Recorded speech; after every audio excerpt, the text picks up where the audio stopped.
കിളിമാനൂരിൽ ദമ്പതികളുടെ മരണത്തിനിടയാക്കിയ അപകടത്തിൽ ഒളിവിലായിരുന്ന പ്രധാന പ്രതി വിഷ്ണു പിടിയിൽ. തിരുവനന്തപുരം തമിഴ്നാട് അതിർത്തിയിൽ ഒളിവിലായിരുന്ന പ്രതി നെയ്യാറ്റിൻകരയിൽ എത്തിയപ്പോഴാണ് പിടിയിലായത്. ബന്ധുക്കളുടെ ആരോപണത്തിന്റെ അടിസ്ഥാനത്തിൽ അപകട സമയം വാഹനത്തിലൊപ്പമുണ്ടായിരുന്നവരെ കേന്ദ്രീകരിച്ചും അന്വേഷണം തുടരുന്നുവെന്നാണ് പോലീസ് വ്യക്തമാക്കിയത്. കിളിമാനൂർ പാപ്പാലയിൽ വെച്ചാണ് മഹീന്ദ്ര താർ ജീപ്പ് രഞ്ജിത്ത് അംബിക ദമ്പതികൾ സഞ്ചരിച്ച ബൈക്കിലിടിച്ച് അപകടമുണ്ടാകുന്നത്. ജനുവരി 7-ന് അംബികയും 19-ന് രഞ്ജിത്തും മരിച്ചു.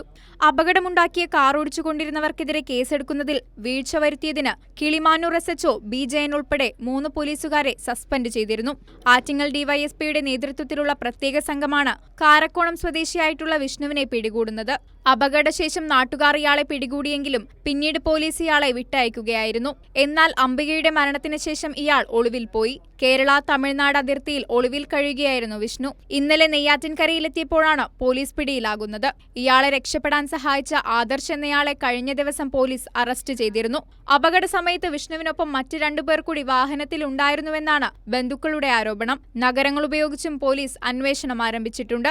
കൈരളി ന്യൂസ്, തിരുവനന്തപുരം.